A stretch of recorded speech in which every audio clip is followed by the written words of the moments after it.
So last night, Jeremy and Jonathan were playing one of their playoff games, and they reached this interesting end game here, and I thought it might be worth doing a little short Blunderbuss video on this. So first we'll go over the game and how it happened, and then we'll take a look at a different approach. So White's reached this position. They've launched a pretty good attack against the Black King, and they are up a pawn. They have this extra pawn here. Black has an isolated pawn in the middle as well. And all these pieces are, pinned to the king, and we now reach this position where deciding whether to trade everything off or what to do next, right? So we'll go through the moves that happened. So Jeremy first starts pushing these pawns forward a little bit, then tries to bring the king in, pushes that pawn forward, which gives the Black King access to the square here. And then these pawns get traded off.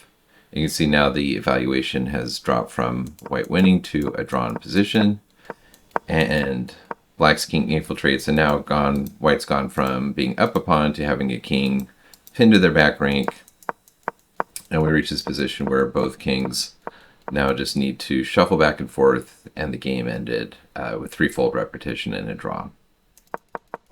So let's go back to the position here, and what we're going to do is actually try practice versus computer, and this is actually a pretty good option when you reach these very technical endgames. We'll fire that up, and we'll see if I can do better against the 3200 Stockfish computer. So first thing I would do is follow Jeremy did and trade off the pieces there.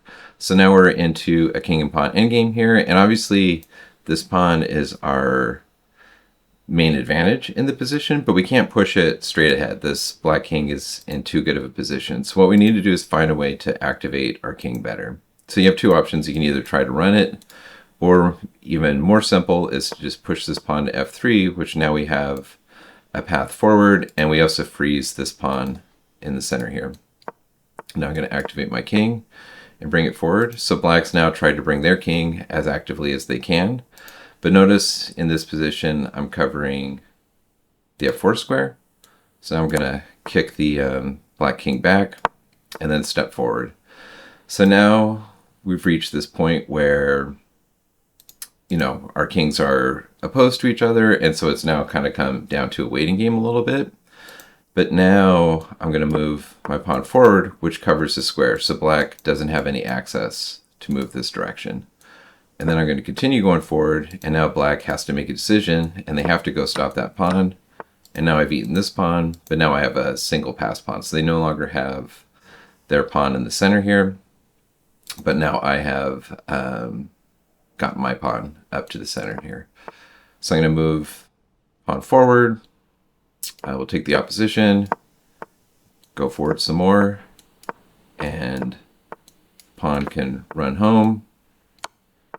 And there's nothing Black now can do to stop the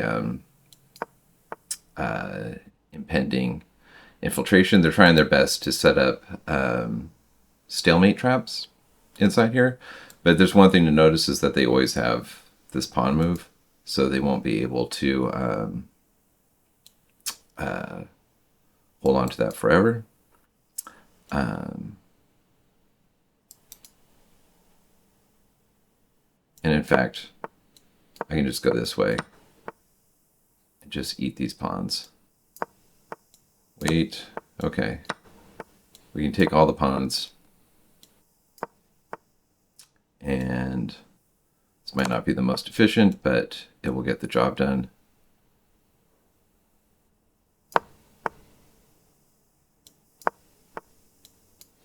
And checkmate. Obviously, there could be other variations and ways of approaching the position, but just wanted to go back to kind of that key moment here, which was back at the start of this whole sequence here. Instead of trying to get this pawn going forward quickly, we kind of first freeze the position, bring in the king, and then when Black is completely frozen up, then we sacrifice this pawn to lure the king away and open up the position there. So hopefully that is helpful to see a technique for converting this position in a winning king and pawn endgame.